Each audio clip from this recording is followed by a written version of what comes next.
we are in Kos, Greece. I'm on another solo trip and I couldn't be more happy to be here. It's my first time in Greece ever. I picked Kos because I heard like a lot of good things about this island. I'm very excited to be here. The weather is banging. It's 27-28 degrees every single day, blue sky. It's just absolutely gorgeous. I wanted to have like a little bit more of a quiet and small area where I want to be, and also in the hotel there's more old people and families because I feel more safe as a solo traveler to be around like old people, to be honest, because they just make me feel safe. I would never solo travel and go to, you know, the super crowded places with like a bunch of young people, and I'm really happy with my choice. I already did it a couple times, so I know what I'm talking about, and I always did it this way. It always turns out like being the right decision for me. To be honest, I don't really like this area where I'm staying, not because of safety reasons, just because of the vibe and the energy here. I also feel like in my hotel the people who work here are really unhappy. They're not really smiling, they're not really as happy as all the other workers that I have seen in the past, in past hotels. The vibe is completely different. I don't know if it's just in this hotel or if it's just on this island. And also I had a conversation with one of the workers here, and he's pretty young, and he brought my suitcase to my room. So we had a little conversation. He asked me where I am from, and I told him from Germany, and he said he's born here. So he's actually born in Kos, like he is an islander. And then he told me that in October he wants to leave for Athens to move there for work and also for a better life, because he's not really happy here. He goes with a couple co-workers. That goes to show that my intuition is like completely right with this, and they only live from the tourists. And if it's no tourist season, like for example in the winter time, this is a ghost town. Nobody is here, and you also don't make money. I get it, like I really get it, and I can see that in the area as well. Like it's very dirty, there's plastic everywhere. That is my experience right now, and I haven't heard anyone talking about this when it comes to Kos. Like I only hear good things about this island, how beautiful it is, how friendly people are, like how amazing it is, like, and nobody sees this side. Like, am I just the only one, or am I just like in the wrong spot? Like I don't know. I want to see more of the island to just give me a whole point of view here, and right now it's early in the morning and I want to visit Kos Old Town. I will walk there because it's just 30 minutes from where I'm staying at, or 40 minutes. So I would say let's head out to Kos Old Town.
where the story ends, where others may start.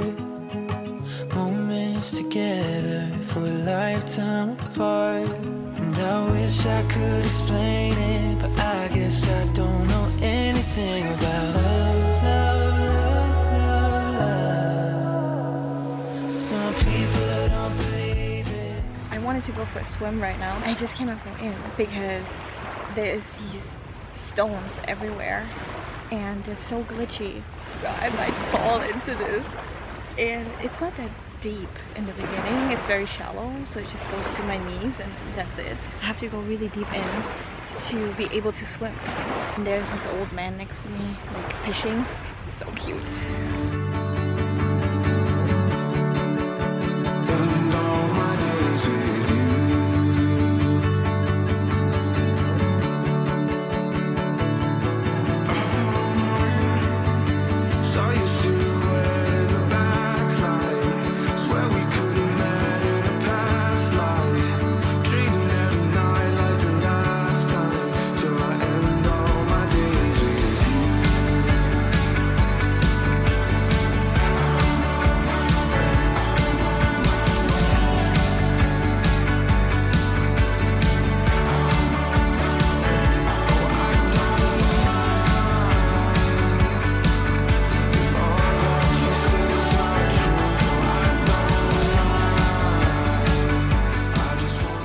It never gets old. Like sunsets in ocean, no matter how many times I see it, it just doesn't get old. So this is the most magical thing ever.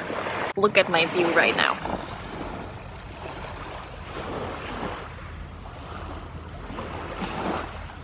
And now tell me you're not obsessed with it. I love watching a sunset at the ocean. Like, come on. Like, there's nothing better in this world. And I'm just so incredible grateful right now and just so proud of myself for doing this again, and it just feels natural at this point. And I never ever in a million years would I have thought that that would be me, because I was such a anxious person. I was never shy, but I was always anxious, had a lot of anxiety and didn't want to do stuff alone. Actually sitting here, like I had to overcome so much. And I've been through so much in my life, and to just realize that I can do anything and I just have to believe in myself is actually crazy to me. But this is like one of the most beautiful moments that I have experienced in my life, and I know there's more to come, obviously, but I'm just very grateful and very proud of myself. So enough of this emotional talk right now. I'm hungry and I have to go to dinner, and the battery is dying anyways, so yeah. Good morning, guys. I just got ready to go to the pool, and this is what I'm wearing, a bikini and then this thing on top. I think it looks super cute. Obviously I'm wearing pants under this. Yeah, I got a little sunburn on my shoulder and on the middle of my back because I cannot reach this part by myself. So that's just something that is a little bit tricky to handle if you travel solo. Obviously there is a lot of things that are positive if you travel solo, but there's also a couple things that are not so good and a little bit difficult. This is just one thing that is negative about it, is I'm not that flexible to reach every spot on my back for sunscreen. I do not want to ask anyone if they can cream my back. I think it's a very awkward thing to ask for because it's very personal and like very physical. I don't know. I already have sunburn there, like a little bit, not really bad. It's not hurting, it's not warm, but you can see it's a little bit red. And usually I don't get sunburn, but if I never cream the area and I'm constantly in the sun for days and hours, then obviously I'm getting a sunburn too. But I'm going down now, and then we'll see if I find a spot because it sounds really busy down there, and then I just lay in the shade to not overexpose my skin because the UV index here is really high. It shoots like on 10, and the most UV index I ever had was in Orlando, Florida, and that was 11 or 12, and that shit burns.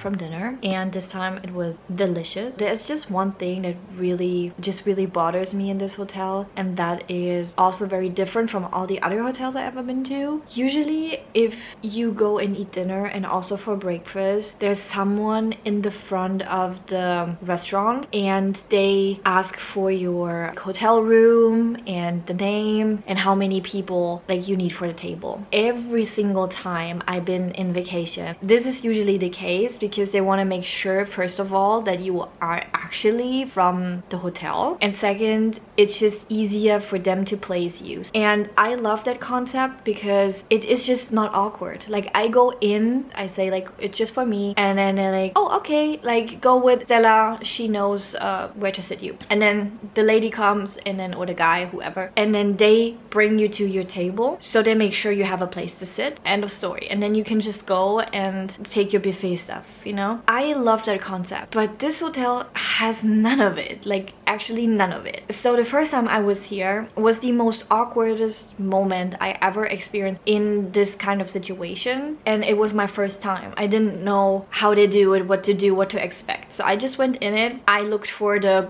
person who will sit me. There was nobody. I was just looking around awkward, like it was packed. The complete restaurant was packed with people. I was just standing there awkward by the door. A lot of people were looking at me like, ooh, what's she doing? Like, why is she standing there? You know, and I was just like awkwardly standing there and just looking what to do. Like, is someone coming to pick me up? Am I just going alone to the table? Like, what the hell am I doing here, you know? And I had tried to have eye contact with these, you know, waitress people. None of them were looking at me. None of them were even interested in anyone. They're just like unhappy as f and just in their own bubble. Nobody cares about you. So they all looked at me with pity because I was standing there for a long time because I didn't know what to do. And I was thinking in my mind, oh my lord, like everyone is staring at me. Like, what the hell am I doing? What am I doing? What am I doing?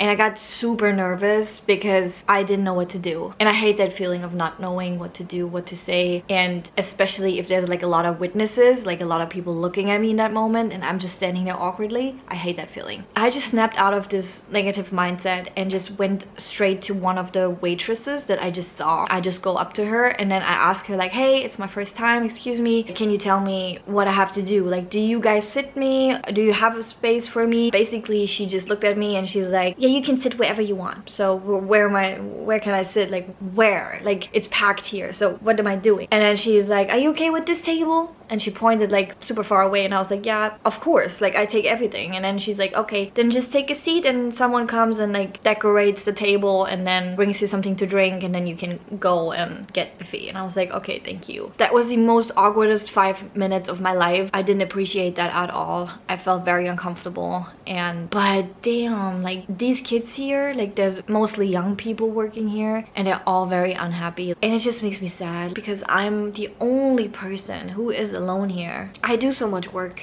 and I am very grateful and I know I can do anything by myself, but it's not the point, you know. Obviously it's good for me to grow and it's good for me to step outside of my comfort zone and everything that I'm doing, but I also want to experience life with someone that I truly love and that loves me, you know. That's like the goal for me, and it's just really difficult. Sometimes I don't know if I will ever experience that again, but it has to, right? Like there has to be someone for me.